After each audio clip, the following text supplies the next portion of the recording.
All right, ladies. I've been on surveillance watching this lady in Tarzana. Okay, quiet on the set. Okay.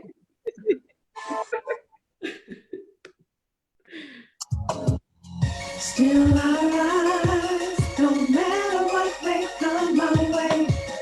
Not built to break, I stand strong each and every day. You're listening to Still I Rise Tea Party with Tarsha T. Rogers, only on LA Talk Radio.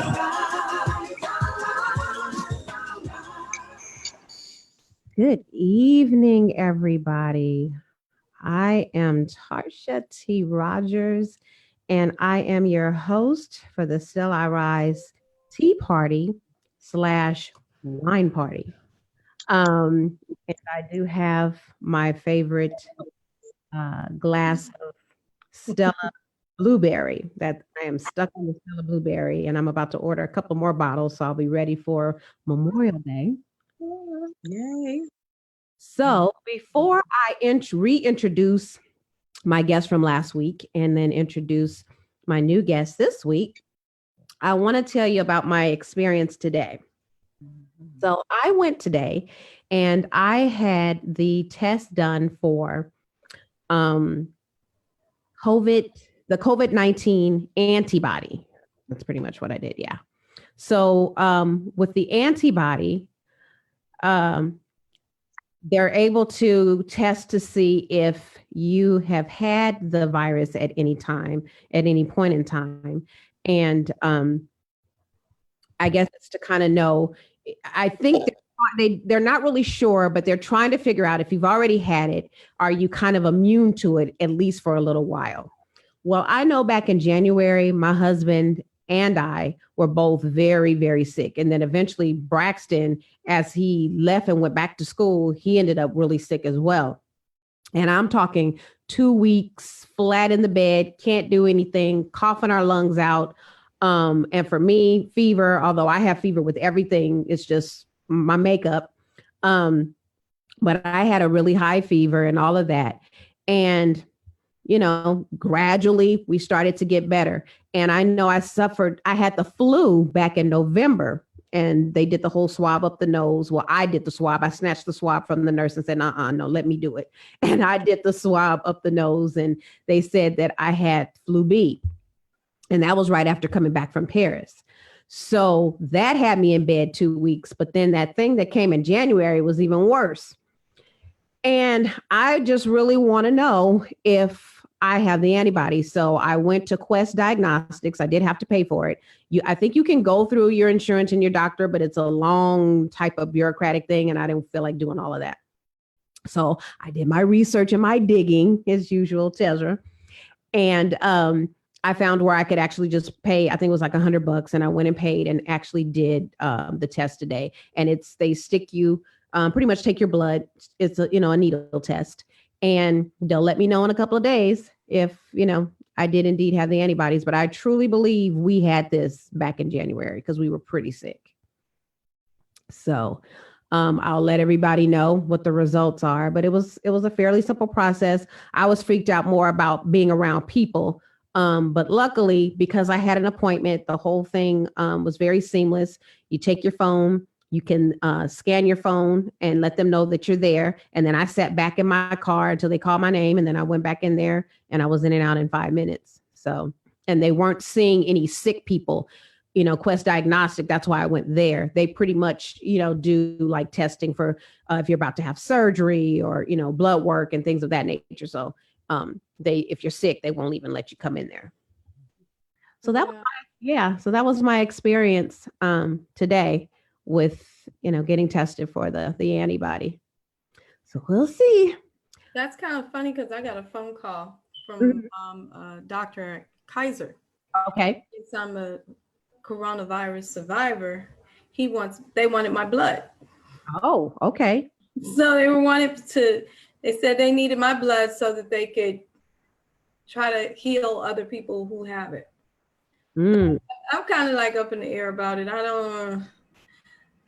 I know it probably would help other people, but I think it's just a way of tracking them. It's like, how did you find me? What made you pick up the phone and just call me out the blue? I mean, I didn't know. It was just odd.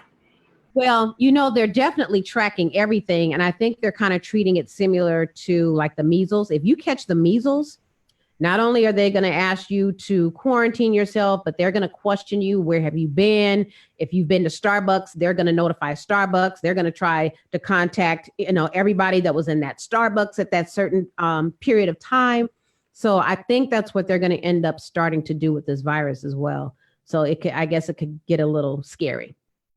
Well, any pandemic like that, the CDC is going to record each person that tests positive. So it's just like STD tracking and things like that. And I know that I think Tom Hanks and his wife, they contacted them to donate their blood. I think they were doing some kind of like plasmapheresis, some kind of blood transfusion for those that were really sick, as you stated, looking to see if the blood that has been exposed to it has any antibiotics in there so that it could help cure the virus off. So they still don't know. They're just testing. Gotcha. Yeah, and that makes sense. That makes sense. But I know for some people it could definitely throw them off, make them feel a little funny, and definitely feel like an invasion of privacy. I kind of felt that way. History. You're going down as part of history, Tracy. I know, but it's just like, okay, well, why you want my blood? I'm over here trying to do what I got to do to make sure I don't catch it anymore. I want to be well. I don't want to go into another place with anybody that looks like they're going to sneeze, cough, or hack, or whatever they're going to do. I don't want to be a part of any of that. I just, but now I know, now my own personal space, and I get offended when I see somebody without a mask. Yes, for sure. Offended. I feel some kind of way. Oh, I do too. Yeah, put your mask on. It's kind of selfish not to. I mean, I know some people view it as protecting themselves, but no, you're really protecting others. Because I know sometimes I can spit when I talk. So it's not fair for me to have a conversation with somebody and I'm spitting all over the place and they can be catching whatever the hell I have. So I think it's non-selfish to want to wear the mask so that you not only protect yourselves, but you're protecting others. And if we all do it, then we're protecting each other. You have some people around here with hidden agendas, with other hidden agendas, just like those prisoners who were all just in there rubbing the mask on each other's faces and drinking out of each other's drinks just so that they could catch the coronavirus. Right. And people who are just out there who just don't care. And they're walking around and they have it and they don't care and they want to give it to whoever. Yeah. So it's a scary time. It's a scary time. Not everybody is careful. Yeah, absolutely. Not everybody's careful. Well, I want to end before we delve any deeper. I want to reintroduce everybody for anyone that didn't watch last week of who we have on the panel. And I'm kind of all over the place with my screen. So let me see in order. So we got Tracy up there. Tracy was on last week. Again, is a continuity director with KJLH Radio. And she is also, she is over the KJLH Performance Choir, which I am a part of, as well as Kenji. And she's my sister and friend, and she is a COVID-19 survivor. So again, we want to give Tracy praise God, not this. This is like praise God. that he brought Tracy through. And she did share her story last week of what she went through, and it was no cakewalk.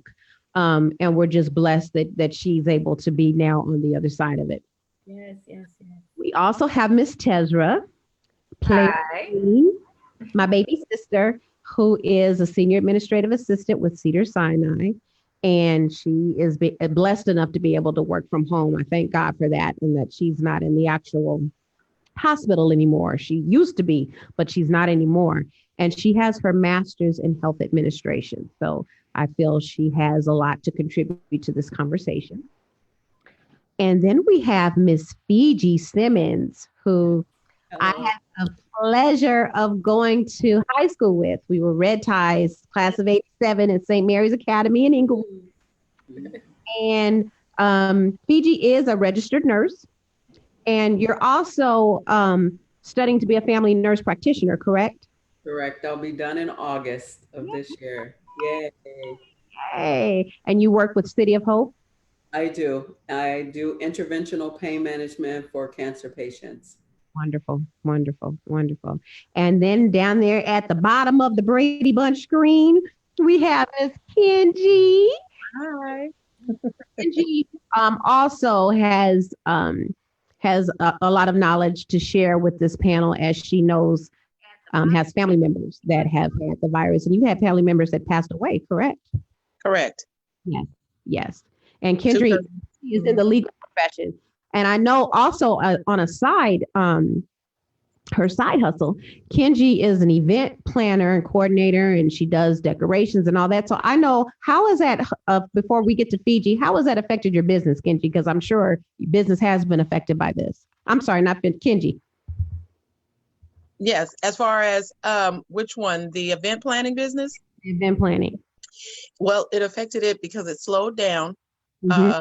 But I have recently had a few people contact me because other vendors had canceled Oh, because of the COVID. So I've had friends just so happen to know someone that needed an event planner or designer, event coordinator to assist. And I'm like, hey, I'm here. I get to work from home, so I'm available. So I've gotten a couple of events from that. Had canceled. okay. Well, I know Fiji, you wanted to, the purpose of this was to kind of talk about how COVID-19 has or is affecting the African American community and just our overall health with the comorbidities of diabetes, high blood pressure, obesity, and all of the things that kind of exasperate having the coronavirus. But I know you also wanted to talk about overall healthcare and how we as a people can have access to better healthcare, because I know that's also some parts of the problem as well. So Right. I will let you kind of just talk about the importance of just our overall health and things that we need to do to be better healthy. Right. Well, at this time with COVID, it is essential for people who have asthma, bronchitis, emphysema, COPD, recurrent pneumonias, and things like that, high blood pressure, diabetes, all of those chronic disease processes put Mhm. you more at risk for contracting the virus, just like with the flu or pneumonia. And staying healthy, eating more fruits and vegetables, taking your medication that is prescribed for you by your provider, not self-adjusting those medications, not skipping days and then trying to double up. And we see a lot of that with our diabetics and our high blood pressure patients. So doing those things kind of set you up for failure because your disease is not well managed. And when it's not well managed, your immune system is heavily affected. So going through your every 3 months, 6-month checkups with your provider is essential. And I know right now it's very hard. We're seeing this a lot in the urgent care that I'm training at, that patients with primary care physicians are not able to get in to see them. They're not even offering telehealth. Mhm. They're coming to urgent care for refills. And of course, it's very hard for us because we don't know the full picture of your health. We Okay. don't have labs and things like that. So it is very frustrating for consumers now to try to get even their refills done. So you just have to be an advocate. If your provider is not scheduling you even telehealth visits, contact your insurance company. They have to provide some form of communication with to their patients during this time where they're not allowing certain people to come into the office. Mm. Okay.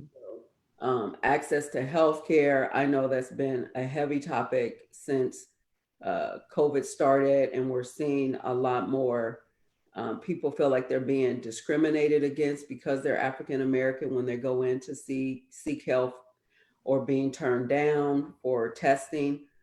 Early on, I know that testing kits were very scarce.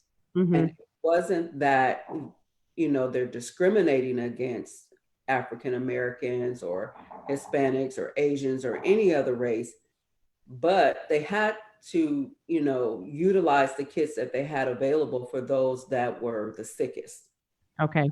And sometimes as consumers, we don't understand how the healthcare system works when they look at ranking patients of who is, life-threatening, urgent, emergent, those kind of things. We go into what we call like a triage mode, just like you do when they go to war and things like that. Mhm. If a person is worth saving, they're going to use the kit for that person. They won't give the kit to someone who just wants to be safe, right? Right. To be tested and you have no symptoms at all. It would be a waste for those who come in who are the sickest and then they didn't have enough at that time. So I just want to put that out there for consumers to not just think that it's because that you're Black that they didn't want to give you the test. And it can be also that you came in with symptoms and they did not have the test kit available. Okay. And, sometimes certain healthcare providers are not comfortable telling consumers that they don't have something available or when it's going to come in, or being just completely honest with the consumer about their hands being tied to a healthcare system. So I don't know if you guys have questions just from your own personal experiences, or how you can, share your own personal experiences with going in to the doctor's office or asking your providers for even a diagnostic testing and things like that. You may have or may not experience that. I was sharing with Tarsha the other night when we were talking that I personally have not encountered that at any level in my life. And now I have probably the best insurance that I have ever had. But even when I was self-paying, I didn't experience that because I was an advocate for my own self. And I think that's important, that we are advocates for ourselves. And I know when I was first diagnosed with breast cancer at the time, and that was part of the whole, like, kind of ignoring it and not dealing with it, was I did not have insurance at the time. And so, someone at work told me, well, there's so many programs for women that will do free mammograms and so on and so forth. And even though I was kind of like this freebie, almost Medi-Cal type case, I did not allow them to give me any subpar care. I asked a lot of questions. I pushed a lot of things. I'm like, no, there's something going on, because initially they were like, oh, well, your breasts are dense. Oh, you're okay. I'm like, no, I'm not okay. And I need you to test further. So I kept pushing and pushing and pushing, with no insurance, but I kept pushing because I'm like, I'm alive here and I need to know what I'm dealing with. And of course, with my pushing, I did get the diagnosis. On the flip side of that, you have to be careful once you do get the insurance that you're not with these quacks that just want to get your money. And because after that, I went to I had a second opinion once I did finally have the insurance, and it was really good insurance too. Like a 90/10 PPO Blue Shield. So it covered quite a bit. And I had a doctor that saw that, and now suddenly, oh, you're cancer stage 3 and you're going to have chemo for a whole year and you're dying and blah, blah, blah. And I had to laugh. I'm like, dude, stage 3, really? First of all, how do you determine that? And you haven't even done a biopsy. You're only looking at images that somebody else did, and they still really can't do the staging until they actually remove it. And that's when they give you the final staging. So you sitting here telling me I'm stage 3 and need chemo for a year? Really? But he looked at that good insurance and thought he was going to, use me as a cash cow. Yeah, there are some providers that do that. Yeah. Mhm. So, and like I said, on the flip side, you not only do you have to be an advocate, like you said, be an advocate for yourself, But if you do have any form of insurance, you have to be careful that someone is not trying to use you to, get rich. Correct. To some degree, I think they use us all, but you just want to make sure you are getting proper care. Mhm, mhm. Ask questions. If take a notebook. I took various family members with me every time I went to see any doctor or every time they did any type of test. I had a notebook. I was writing things down. I was careful about Googling, but I did look some things up so I could be more educated and have a better understanding. And I guess that's why now I kind of do what I do with helping other women, because I know, if they maybe just don't have it in them to advocate for themselves, and I want to try to advocate for them if I can. Yes, that's true. And researching reputable sites is very Yes. important too. Yes. Because Yes. there's a lot of bloggers that put things up. Wikipedia is okay, but that's not scientific data all the time. It's anyone can go on there to add it. So you want to look at your Mayo clinics and things like that, your Medscapes, Medline, MRP, things like that that are reputable. Mhm. Even sites like Cedars or UCLA, where you know that they have like research on their campus. City of Hope has research on their campus, and we have blogs and things like that. Go to sites, Cancer Center of America. There are certain sites that you can get direction and resources. And if you don't know where to get help and you are like limited to your access for medical care, um, there are some social workers at like county facilities. County facilities should not, or any hospital really should not predicate how much they offer to help you based on insurance. That should not be one of the first things they're asking you is, do you have insurance? Because we should take care of anyone regardless of the type of insurance that they have.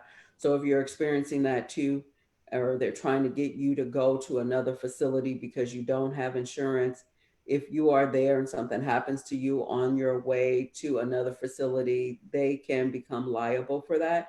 So Okay. it's just certain things that consumers, I think, don't know about healthcare and how to hold people accountable.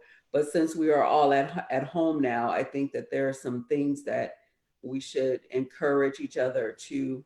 If you don't know, ask the experts and things like that, people on the panel, like what Tarsha's doing now. Send in your questions so that we can address them on the next time she's on, so that we can help guide you. Because if we don't know that you don't know, we don't know how to help you. But there are social workers available. There are community sites. There are people who donate food or will deliver food to your home for 5 days a week. 5 days a week. I think it's called Angel Food or something like that, where they connect you with these organizations when you are sick and shut in. I know they do it a lot for HIV and AIDS patients who can't really get out as much. So I'm sure they'll do it for like the elderly who are sick or can't get to the grocery store. They actually prepare the meals for you. They're nutritious. They're based on your disease process. They could be, low calorie, fat free, diabetic, things like that. So there are some things in our community that we can help each other with. Okay. And as we're talking, if anybody wants to ask questions on Facebook, I will definitely field those questions to Fiji. And I'm trying to find my own live on Facebook. Judge, are you looking at the live? I'm just trying to see the comments. Yeah, As people I'm say. looking at it. I'm looking too. We haven't had any thus far. I just gotta say, Fiji was talking all in my backyard with not taking the medicine like I was supposed to be taking my diabetes medicine and my blood pressure medicine. I'm guilty. That's probably why I got it. Wow. I'm Wow. not saying I'm guilty. I'm guilty because I was trying not to take it. I thought that maybe, hey, I could kick this thing and I could do it on my own when it came down to the blood pressure and the diabetes. I'm going to do what I was doing. But as soon as something came out like coronavirus, it hit me. So that Yeah. meant that, hey, I wasn't doing what I was supposed to be doing, and I was at risk, and it caught me. Mhm. So, I mean, it would behoove whoever's out there looking to make sure that they're on it and taking their medication. I'm speaking to myself, speaking to the choir. Make sure that you do what the doctor says for you to do so that you can remain healthy. Yeah. And let us know You said if it, I was sitting here just feeling so convicted. Every time you said it, it was like, I said it. Well, now your goal is to try to come off of your medication. You got to talk to your provider too. If you know, I'm tired of living this way, but I don't really know how to properly come down off of the medication and things like that, because you don't have to stay on the medication for life. You can do some modifications. Lifestyle, eating, walking, exercise is so important for both diabetes and high blood pressure. I'll just give a little caveat for my own self. I was pre-diabetic Mhm. about a year ago. My hemoglobin A1C was like 6.0. Now, Wow. the guidelines, they have lessened it where you're not labeled as that anymore until you're like in the 7 range. But for me, knowing that my parents were both diabetics, I kicked myself into gear, and I have always been overweight, even in high school. So I went to Kaiser and I did their nutritious classes for 12 weeks. I lost 10% of my weight. At that time, I think I was 287. So I lost about 27, 30 pounds. And then I made the conscious decision to do a sleeve because I had always battled with my weight. I did the Jenny Craig, I did Atkins, I did every diet that there was out there, and nothing was working. Wow. So once I lost the 30 pounds on this initial program, I redid my hemoglobin A1C and I was at 5.2. I added things like apple cider vinegar shots in the morning to help regulate my blood sugars and things like that. And so I actually saw it go down just with diet and exercise and weight loss. But I still was like thinking long term, I'm getting older. I was almost 50. Like, I got to nip this in the bud right now. So I had the sleeve and I've lost an additional 67 pounds. Um, and I am out of the risk of having diabetes completely now because I'm just so conscious about what I'm doing. So Tracy, you can get off of your medication. Just make it a goal. Your provider should be able to give you some tips on how to do that. And just don't self-adjust on your own because that'll throw your levels off, but it can be done. Wow. Thank you. I'm trying. I'm on the right road now. Yeah. And we're here behind you to support you, so you can do it. We'll make this your year. Yes, yes. Let's kind of talk about the importance of diet and exercise, because I know let's keep it real. That's a little almost taboo in our culture because of the things that we eat, and sometimes we just don't take diet and exercise as seriously as we should. I know I had made some conscious decisions in my cancer journey not to take the medication that Tezra, she's on here, and she had to take it for 10 years. And this is her last year. Are you done yet? Or are you almost done? I think I have until the end of this month, And then January. I'm sorry, June 1st. June 1st. Okay. And I'll be completely, I will stop taking tamoxifen and be able to stop taking it. I think I did it for a year and the side effects were just too much. And I did not tell her because I did not want my decision to affect her. So, but I just stopped taking it. But in having conversations with my oncologist, she told me, okay, that's fine. You can stop taking the medication, but I need you're too fat. I need you to get the weight off. And she was, she was blunt. So with that, then I lost about 70 pounds because I knew that I could not. I wanted to get off the yo-yo for one, and number two, there's things were happening. My knees were starting to get bad. I remember at Tesla's reception, I tried to call myself dropping it like it's hot, and my knees were bothering me for 4 months afterwards. I'm like, okay, hey, what's going on? All of a sudden now I've gone from sexy high heels until the heels are getting lower and lower and lower. And my husband's like, what's up with you in these mother's board shoes? I can't. Oh, but I knew that it's because I was getting too heavy and to try to wear those heels, it's like, wow, what's going on? I wasn't comfortable, going up the stairs, I'm breathing heavy and then the first thing that also popped in my mind, aside from all of that, was this cancer could come back if you don't get this weight off. So I had to make up in my mind, it's got to go. And I still haven't reached my goal. But I know that I'm a whole healthier than what I was. So I know the importance of changing what you eat and exercising. Me and my husband, we try to at least 3 times a week, get a good 2 to 3, sometimes 4-mile walk on, get some sunshine, get some vitamin D. We've been taking our vitamin D every single day. I'm not good with pills. So I know that I do have to make changes because I don't want to have to pop a pill every day. So I know then that's going to be my diet. That's going to be how active I am. It's going to be all of those things so that I don't have to take any type of pills. So it's like, well, but how do we get, even when I talk to other cancer survivors, when I start talking about the diet, it goes in one ear, not the other, and they're not really trying to hear me. They listen to everything else. But when I start saying, okay, you got to lose weight, it's like, yeah, I know. But it's like, what can we do to sound the alarm with our people to realize that we're not fat shaming? It has nothing to do with your appearance. You're still beautiful, big, small, in between, but it's not healthy. It's just not healthy. And it's like, I don't know what else to share with people to get them to understand the importance of eating right. Thank you. I think we're creatures of habit. We were raised to eat a certain way, and our forefathers ate different things that we still eat today. But the difference is there's hormones and everything in the meat that we get. They grew their own vegetables. They went in the garden and went in the yard and made everything, and then they brought it back in the house and they cooked it.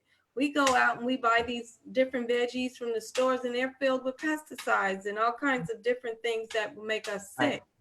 And we're fighting against other things that we don't even know about.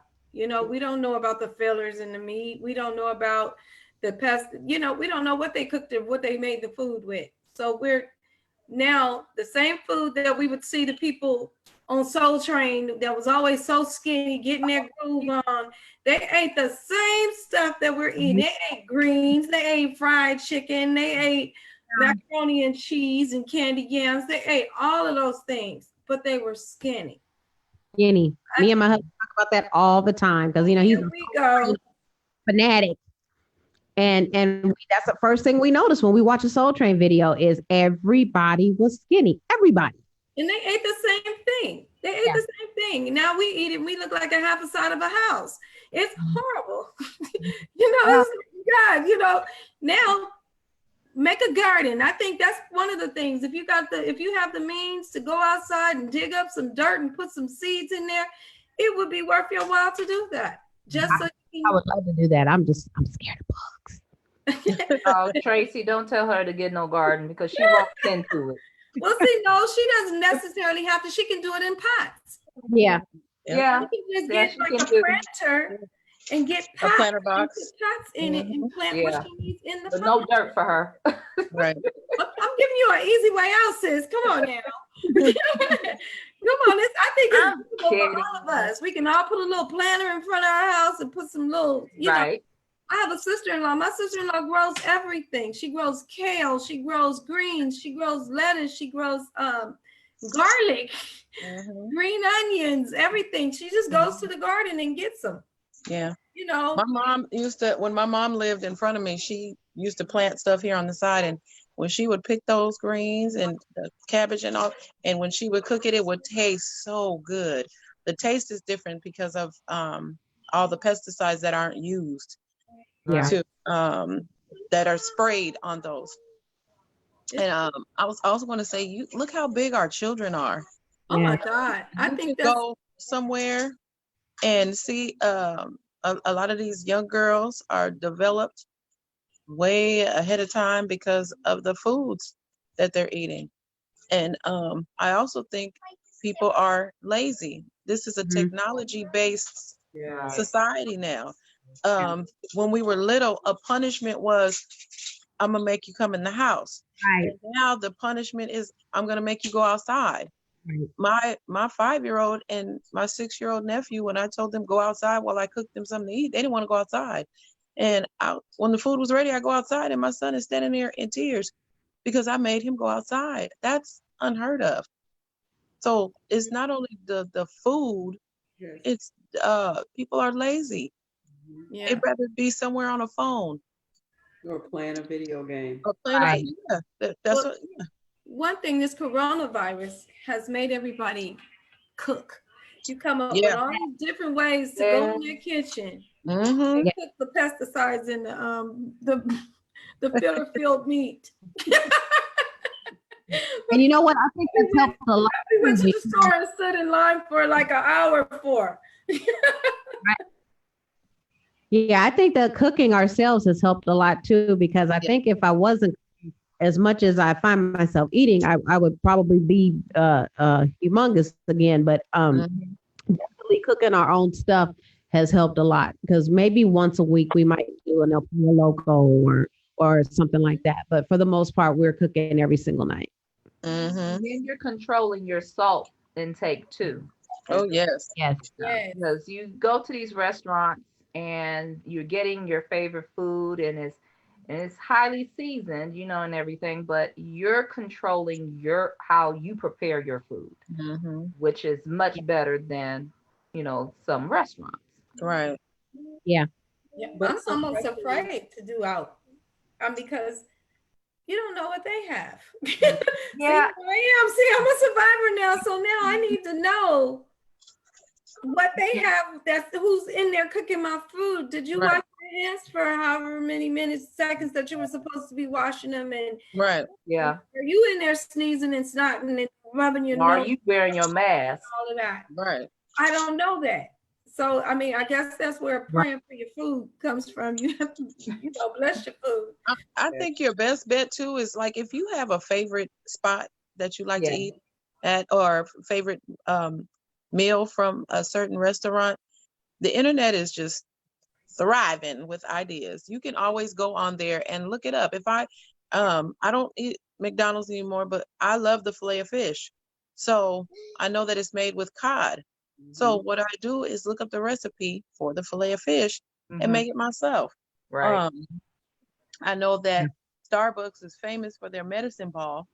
So I looked up the medicine ball. I went and bought all the ingredients for medicine ball, and I make it myself. And I add sea moss.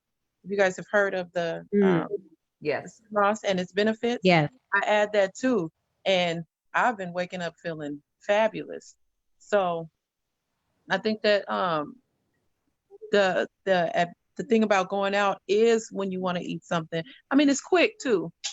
Yeah. But since you have all this time at home, you can develop it, and sometimes you might be able to make it a little better. I have. It might be a little something that you can add. You know how we do when we can see a recipe. Oh yeah. You And make we it add- your own. Mhm. You get really, really creative around Create, this time.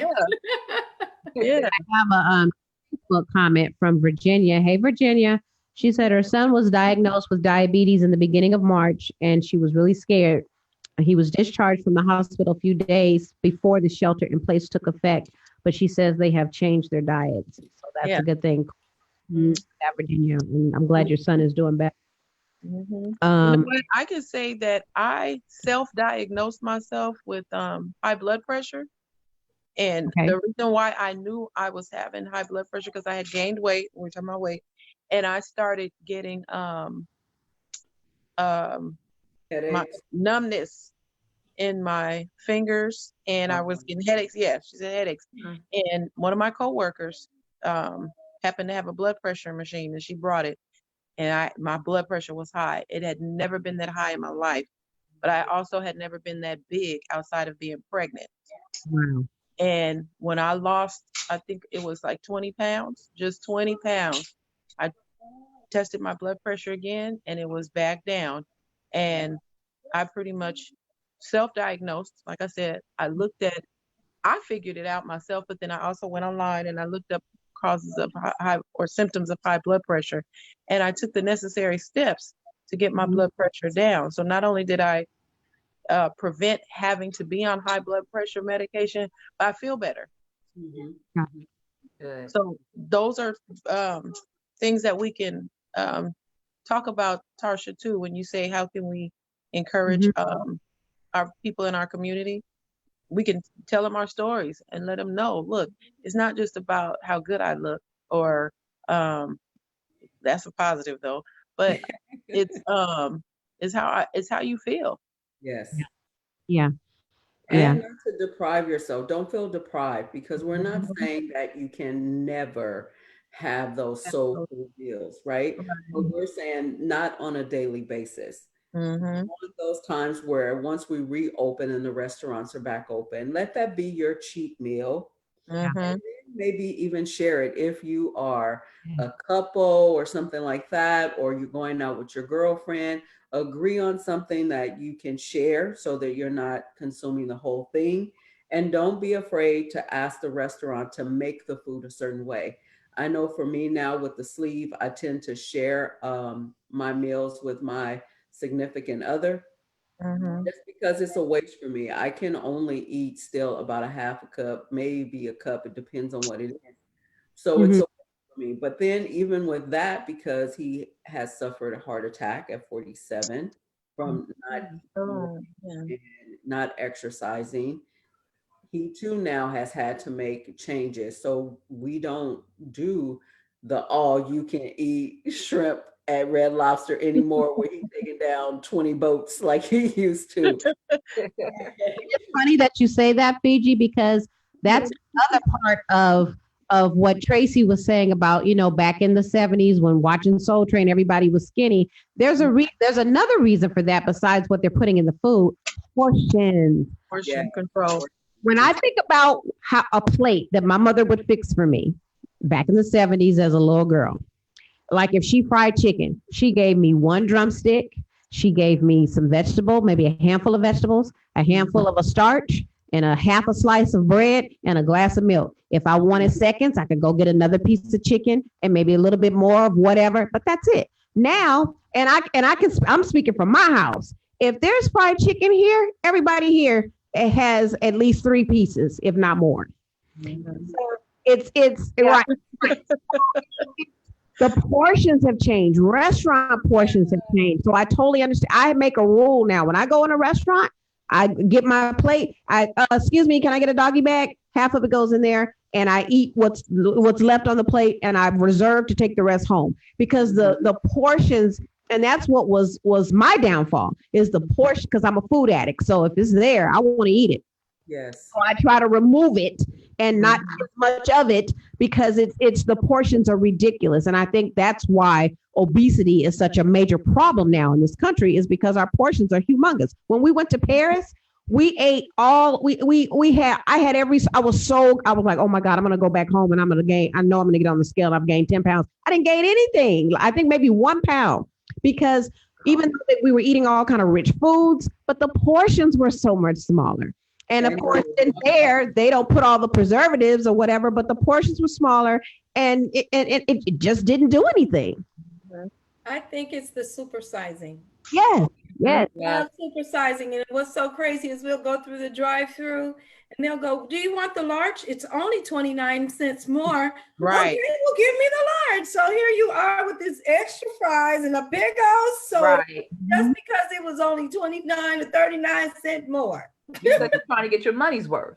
Right. Because you think you're doing something, but you don't really realize that, dang, I'm gonna get all these extra fries, but geez, I'm gonna also get all this extra and this extra sugar in this soda that I just ordered. Right. Crazy. Gigi, as a health professional, what should we be eating that maybe could even kind of protect us from this virus or maybe give us better respiratory health? What types of foods should we be eating? Definitely fruits and vegetables, like citrus fruits, green leafy vegetables if it's not, contraindicated with any of your medications, because some medications can cause increased bleeding, and Mm. if you eat green leafy vegetables, that will increase your bleeding time. But anything that's green and leafy, but with that, if you're having a salad, your portion of how much salad dressing you're putting on there, be careful with the creamy sauces. Try to do more vinaigrettes or make your own with olive oil and lemon and things like that, which is an acquired taste. Trust me, I didn't like it at first when I had to do it either. But the more you play around with certain recipes, you tweak it like we do, we add certain things, we can make it tasteful where it doesn't feel like you're depriving yourself.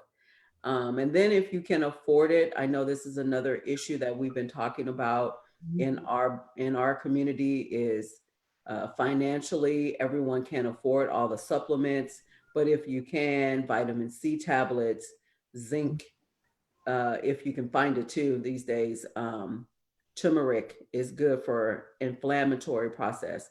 But Right. the good old fashioned Bragg's, Mhm.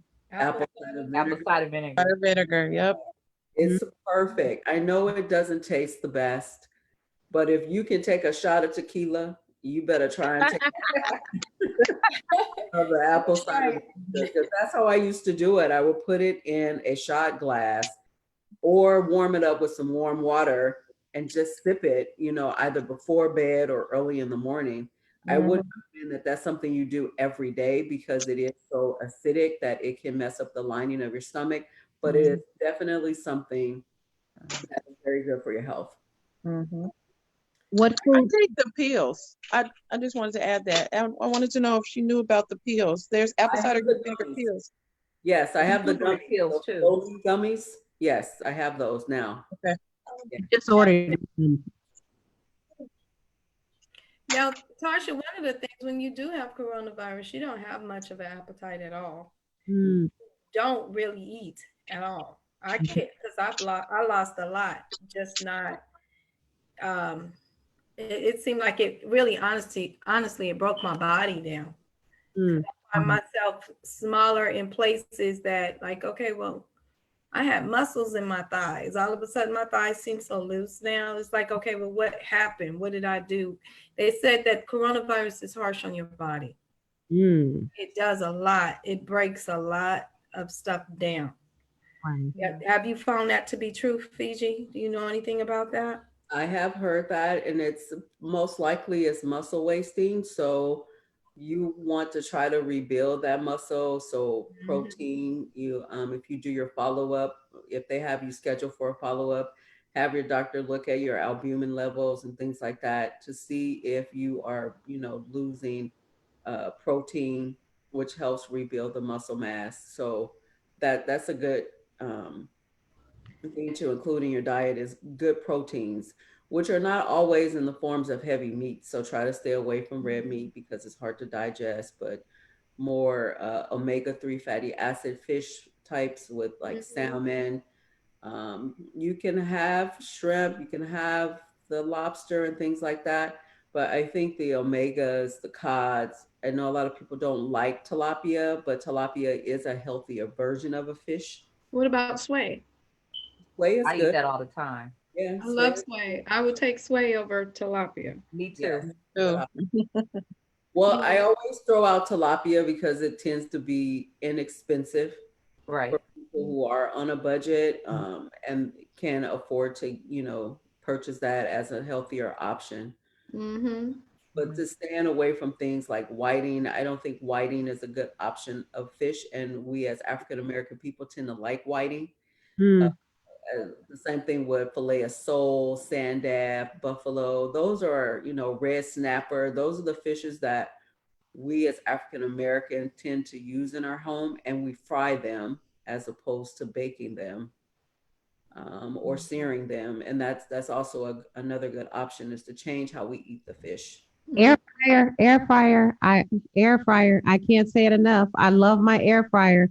And when you put stuff in there, and I'll put a little bit of, like, if I have fish, I'll put a little bit of the fish fry, and it doesn't taste any different from when my husband's frying it on the stove. The air fryer is something good to have. Wow, I have one. I think I've probably used it. I've had it for almost 2 years now, and I think I've used it twice. Oh God. Because when I tasted it, it was like, this ain't what I thought it was, but I'm gonna try it because you said it. I'm gonna pull the air fryer out. I know a lot of people that swear by them air fryers, and it's good. I'll try it again. I'll see this time. Sorry, I haven't used. Like sometimes when Keith will make fried fish on the stove because he doesn't want to fool with the air fryer, so he'll fry it still on the stove. If we do fries, I'm like, well, hold on, I'm gonna throw these fries in there though, and it's delicious. The food is delicious. I'm gonna try it. Because I need my muscle mass back. I need my stuff back. I looked back and my behind was gone. Corona took my butt. It took my behind.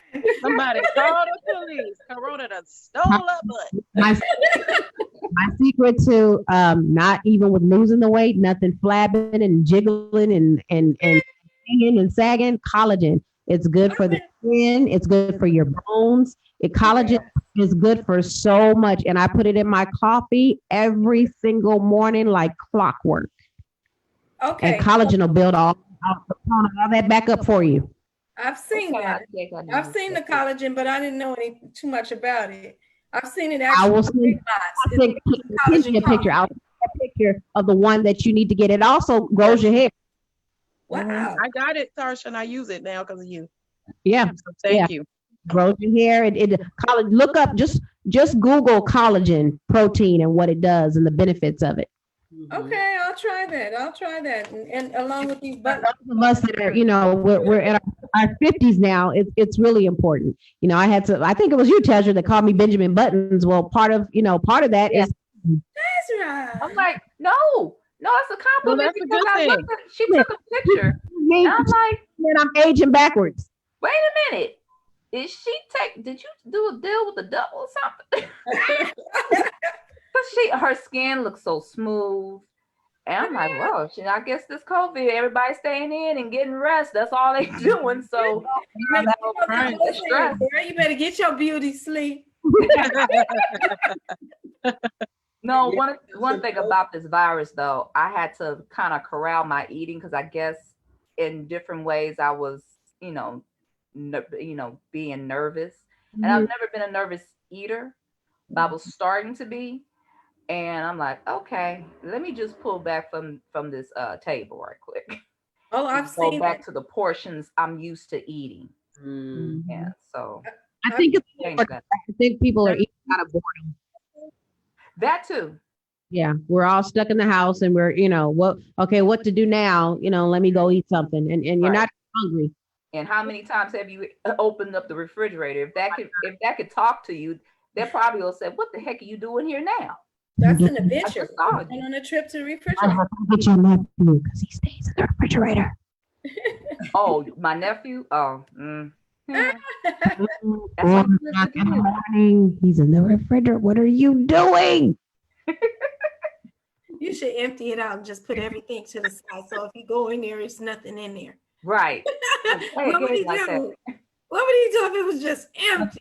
That calamine has been eating like that since he came into the world, and I don't know where it goes. I guess because he's athlete, he's burning it off. But it's like, dude, where do you get that appetite from? Our biggest expense is our grocery bill. I'm like, every week we have to buy hundreds of dollars worth of groceries because everybody's here. The coffee don't last long here. I got to buy big boxes because we like drink coffee. We have the Keurig thing now, so we buy the big boxes of the little Dunkin' Donut cups. Everybody's just drinking coffee. I'm like, what is going on around here? Wow, he drinks coffee now? Every day. And he drinks more cups than me and Keith. That sounds like his great grandmother. Yes. Teeth Yes. to have. I would go over her house.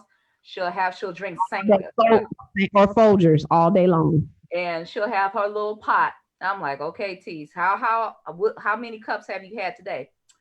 Well, I have to have my coffee, girl, all the time. She'd be up to Okay. in the morning. So yeah. So Fiji. So we know that respiratory health is extremely important.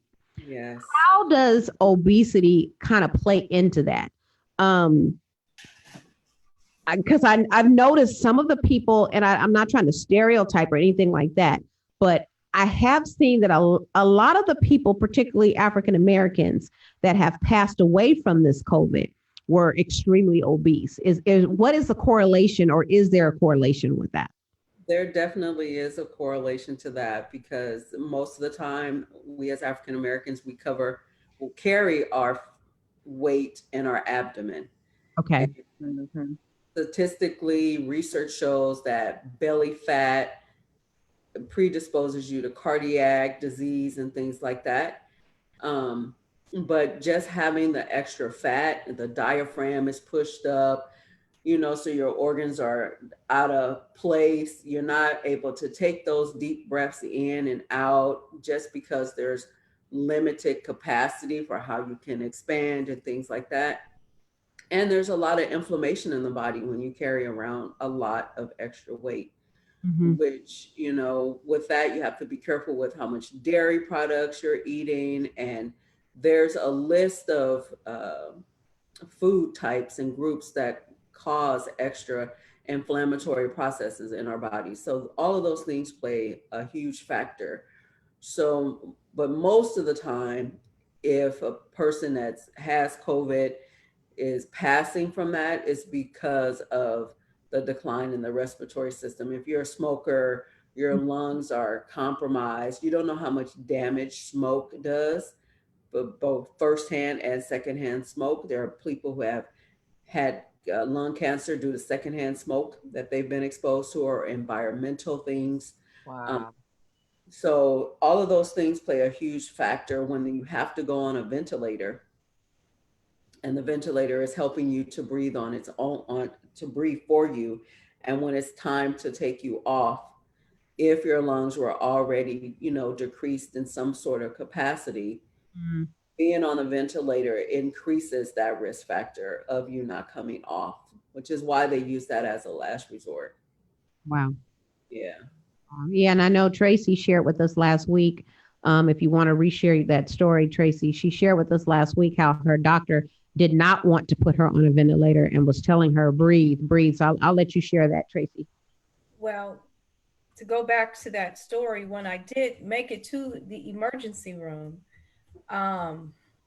because I had diabetes and because I had high blood pressure, they were able to go ahead and fast track, because they were seeing people outside in the tents. And then since I was already had other issues, they put me on the inside. And when I got in there, I couldn't breathe. One of the things was I couldn't catch my breath. And I was panting, and I couldn't catch my breath. And when I got into the hospital room, I had a nurse and a firm nurse, a male nurse, and a female doctor, and they both were African American, and they were real with me. I was, kind of complaining. I felt that the nurse's bedside manner wasn't all that great, because he was so firm with me. I told him I couldn't breathe, and he told me to slow down. He said, "You're breathing now. Just breathe." He breathed in and out, and I felt that, I needed something. I think most of these people, when they do go to the emergency room, they're hyperventilating, and their anxiety gets the best of them, which makes the breathing, along with the anxiety, those two don't go together.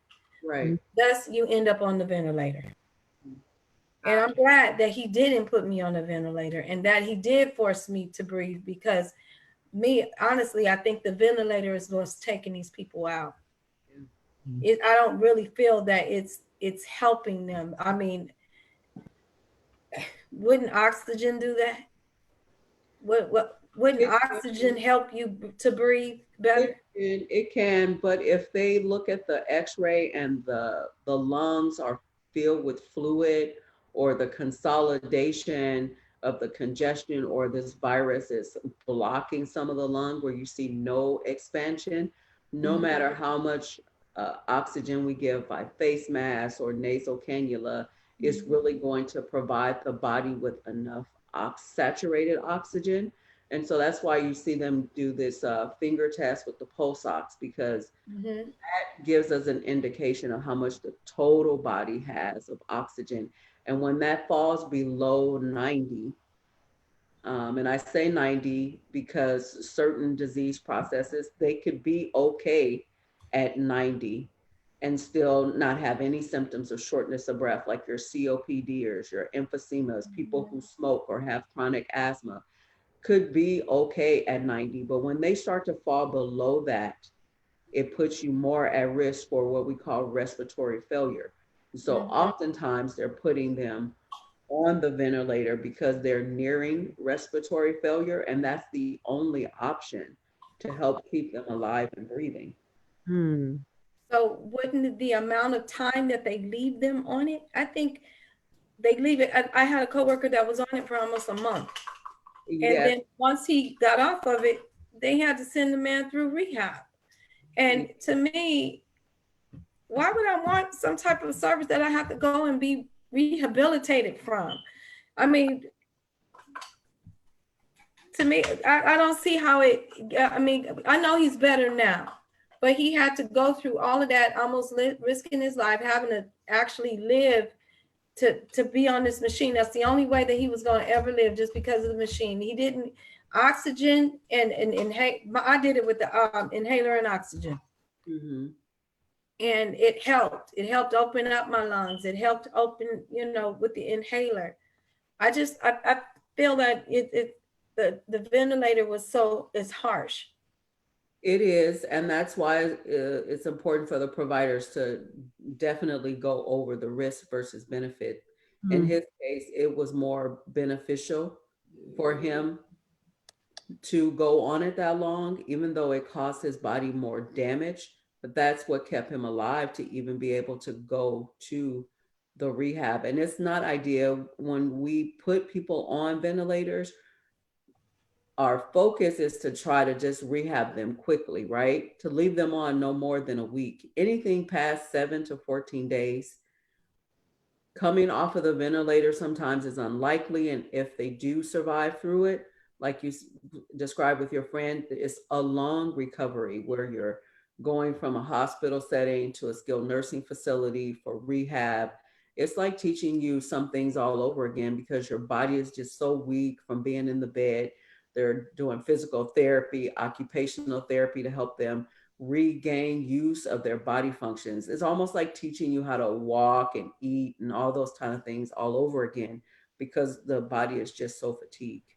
So that's the harshness on your body that I was speaking of earlier. Because I'm telling you, I could see it as certain things on my body that just looks different. I'm smaller, my frame is smaller, but I just feel like, okay, well, what happened to my muscles? What happened to, I had this firmness. I can pull up my arms would be tight, my legs were tight, whatever. And now everything seems like it's just after this, everything is just, it is what it is. Yes. Well, rapid weight loss will do that to you too. If you drop it too fast, you see that. But again, it's a lot of muscle wasting. So I would encourage you to, incorporate some light weights to rebuild your muscle, even squats, things like that, resistance bands, if you have them at home, just doing some repetitions. It doesn't have to be a lot of weight, but doing more repetitions with those types of things can help rebuild that, along with changing your diet, getting the good fruits and vegetables and the protein for sure. Got it. Fiji, can you kind of tell people out there the importance of, I know we kind of talked about it at the beginning, but really from a health professional, the importance of wearing the masks, because I still have all on my timeline these idiots that refuse to wear masks. Yeah, the importance of wearing the mask, like you say, you don't know who you're encountering, who has the virus and just may not be symptomatic, because they're finding that some people can have had it when they test for the antibodies and never had symptoms. So this virus is so unpredictable. We don't know enough about it to pinpoint it. They've even, published, I think, 6 additional types of symptoms that you may have that they are seeing in COVID patients. So it's not just high fevers over 102 or 103 consistently. It's not just the shortness of breath. You're seeing fatigue, you're seeing headache, some of them are nauseated and vomiting. So it's kind of all over the place, and you just don't know who you're going to be exposed to. And if you have these chronic disease processes or your immune system is compromised, protecting yourself from people who are not always cautious when they're out in public. You'd be surprised. I see little kids, they don't know any better, but they're licking the handles of the baskets because their parents are not watching them.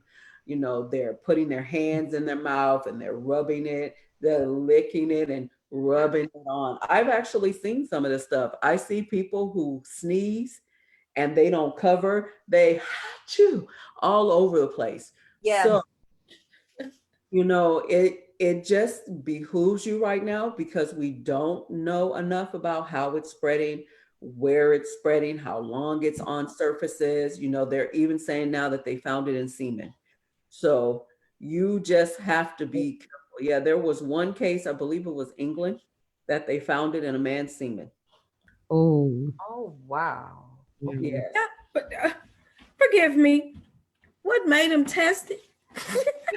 I don't know. I don't know what types of symptoms he was having, but I just saw an article in my Tracy? my email that said COVID virus found in semen.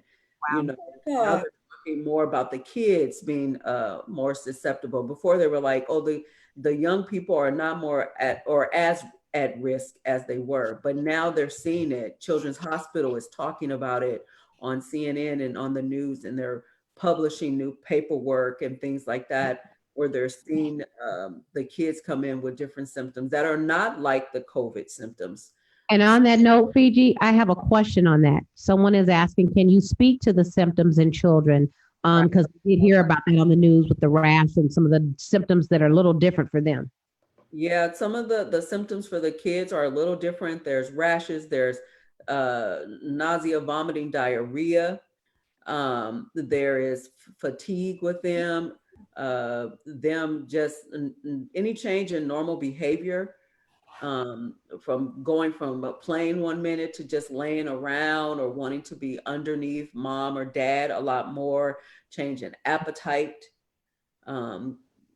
complaining of headaches and things like that. Frequent urination is a sign of infection in kids that you don't want to, not, take seriously, or bedwetting. If you know that your toddler or your young adolescent or child is potty trained appropriately and they start to revert back, you want to look at all of those things.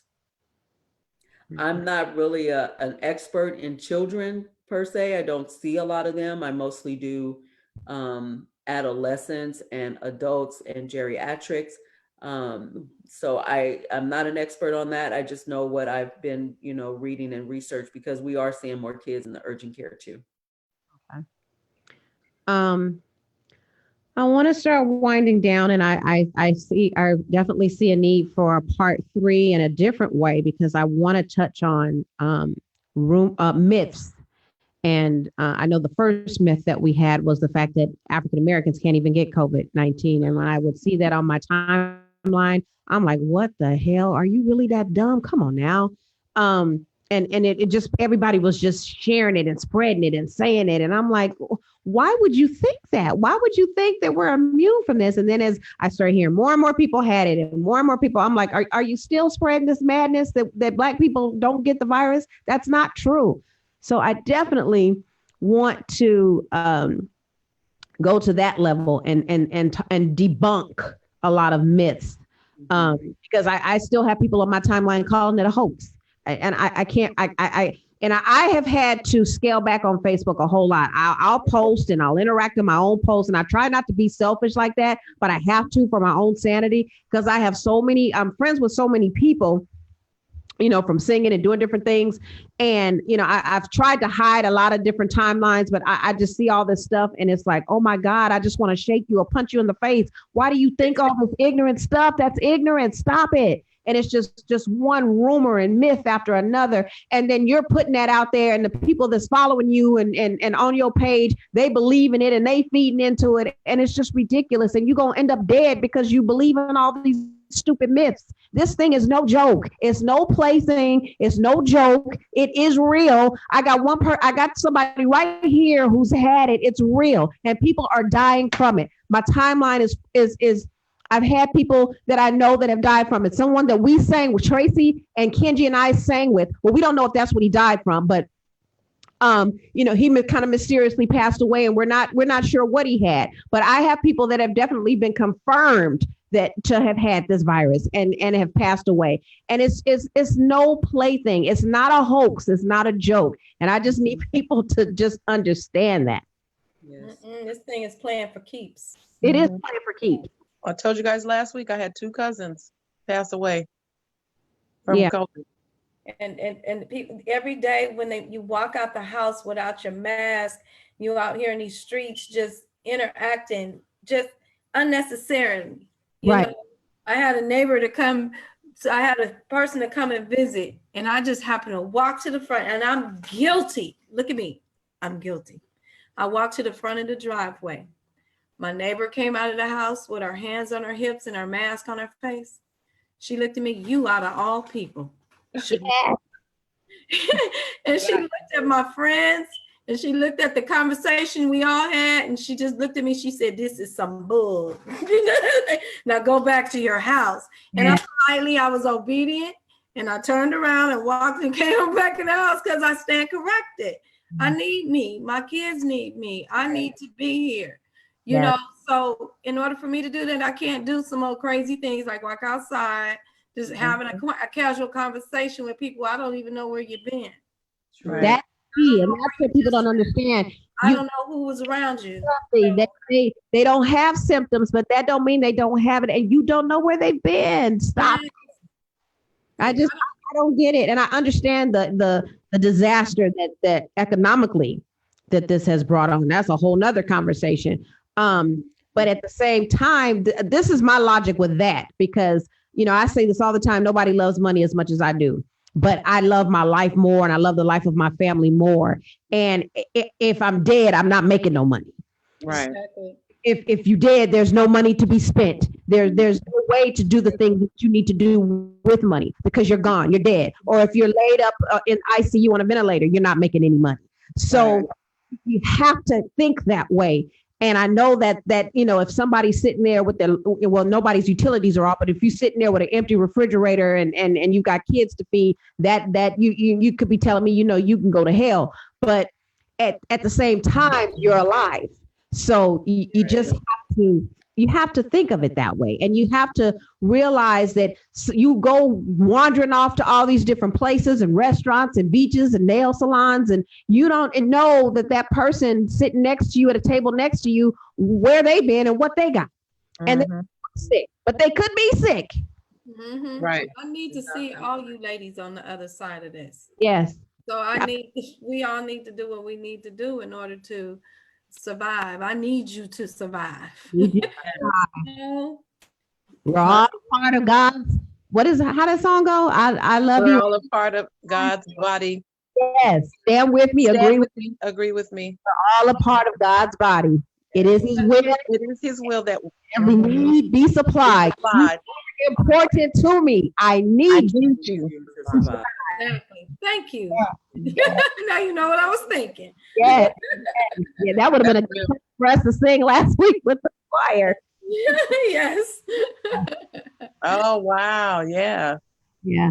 Do you have any last things that you want to say?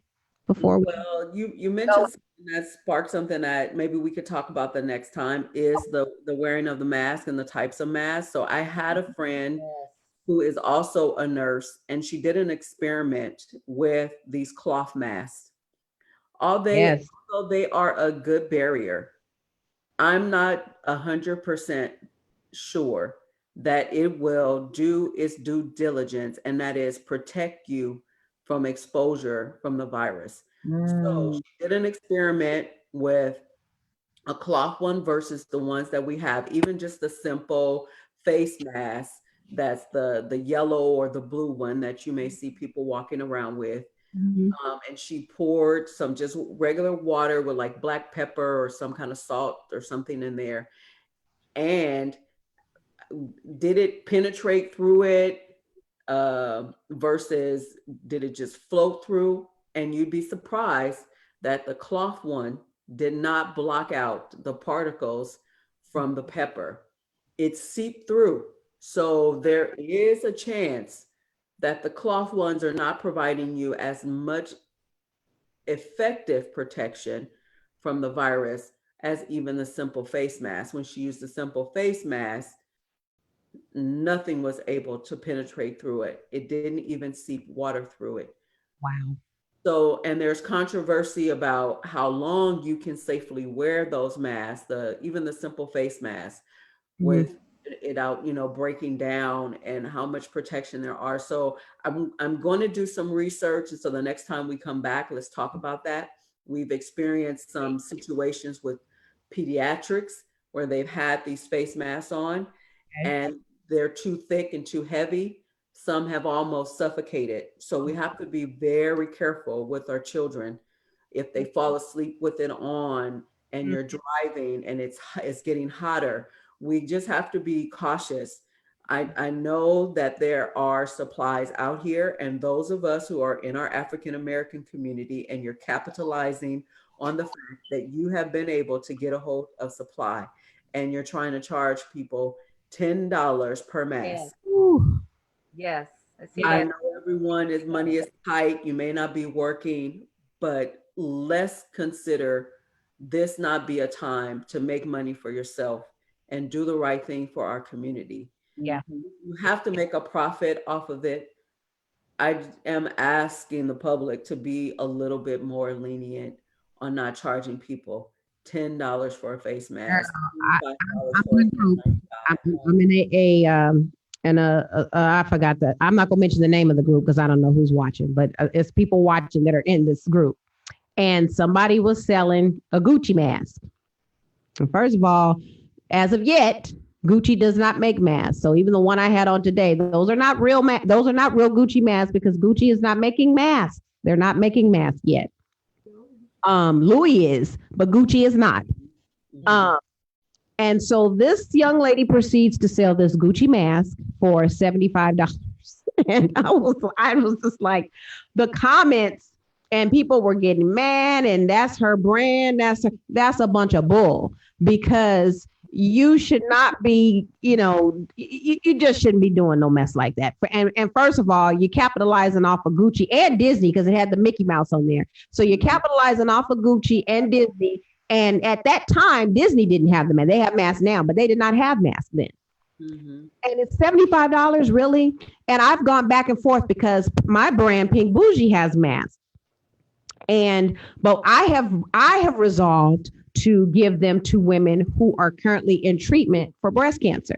And what I have done also is I've included a medical mask with it so that I agree. If you wear that mask by itself, it's not blocking out anything. You're just looking cute. But when I wear mine, I always have the medical mask underneath it as just an extra protection. And sometimes I get a little crazy because then I have the little visor with the plastic. And I was in Vons one day with Keith and I almost passed out. I just had too much stuff going on. I said, I gotta go back to the car. I can't. So because I'm 10, because I was already 10 prior to COVID. So I'm on 20 now when it comes to germs. But I've gone back and forth. Should I sell this mask? Because it costs me about $20.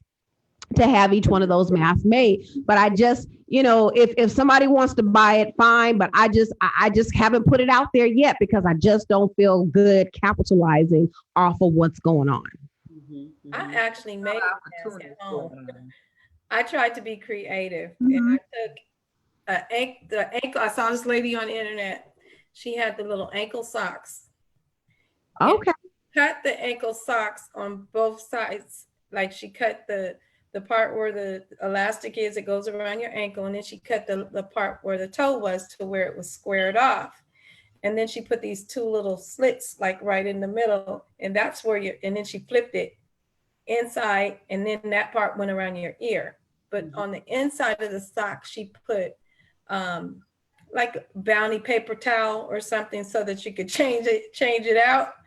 When we didn't know how to get masks, I made my kids masks out of all the socks that we had in the house, and it worked, and we all loved it. I mean, it was like, okay, we didn't have what we need, what they had. We couldn't go out and get the one that's in the hospital, but I had them put the little paper towels on the inside of them, and when you got ready to go out the next day, take that paper towel out and put another one in there, and that was what was a barrier. Yeah. So you didn't have the same one, and then you can different ones. I had Mickey Mouse socks, so I had Mickey Mouse face masks. Definitely want to talk about that. If you ladies want to write down some myths that you heard to kind of bring to the town hall, that would be great. Anybody that's watching on Facebook Live, the Instagram only goes 60 minutes, so it's already ended. But anybody who's watching right now, if you have questions, write them down, shoot them to me. Myths that you've heard that you want to know, and we're going to try to research things. We're not going to be talking out of the side of our mouths and shooting from the hip. And then again, I have Fiji, who is a medical professional. So, we're not going to sit here and tell you that you can drink bleach and the virus.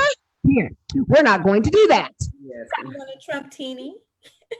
Yeah, we're not going to do that. We're not reckless like that. So, but yeah. You don't want a Fabuloso teeny? No, thank you. All right.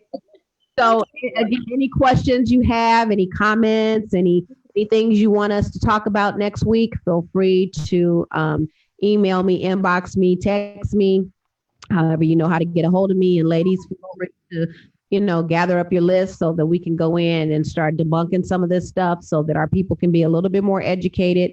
And I'm open, I was totally against the side of people wanting to open up the economy. And I had to really think about it in a terms from a business sense of there are people who are really hurting. I can't tell you how many people I want to debunk about unemployment too, because people are spreading stuff. People are getting $1,200 a week, and that's more than what they were making. I want to explain from an HR perspective. I need y'all to understand that is a myth. That if people are getting the max of unemployment, it's based on what they were making, and it still ain't nowhere near what they were making. So I want to talk about that as well. I want to talk about how to piggyback off of that. People still haven't been able to get their unemployment. Yes. Wow. And so when you think about that, and when you think about people that weren't able to get the payroll protection loans, right. I can't help but have empathy for those people and understand their need to wanting to reopen things. But I'm so scared for their life because I don't want to see people rush into that because they're hurting financially and end up dead. So it's catch-22. Again, people have to feed their family. And if you're not able to do that, it makes this situation a whole hell of a lot more stressful than just trying to avoid getting sick. So I get all of that. And through this, I have learned to have a little bit more empathy on the other side and not just be stay in the house, stay in the house, stay in the house, stay in the house. It's just more of just please stay safe and just be wise in your choices and your decisions and stay safe. Right. Anybody have any closing remarks before we go? No? We're good. David, next week? Yes, ma'am. Time next I want everyone to remember that the glory does not consist in never falling, but in rising every single time we fall. Still I rise, still you rise, still we all rise, and we will continue to rise through this pandemic. I love you and God loves you even more. And we will see you same time, same back channel next week. Yes. Too. Bye, y'all. Bye, y'all. Good show. Good show, ladies. Yeah. Come my way, not built to break. I stand strong each and every day. You're listening to Still I Rise Tea Party with Tarsha T. Rogers, only on LA Talk Radio. Now let me go. All right, ladies. Bye, ladies. Bye. Bye, baby. Bye. I'm hungry. Gotta go. Me too. Look, that's why I was late getting on because I was like, We saw you eating, Kenji. We I- saw you. Bye, let me ladies. tell- We saw I you had to dipping work. over to the side. girl, You I kept was trying doing to this. keep that. Then and I was trying to keep that boy from eating my food too. All right, y'all. Bye, baby. Bye.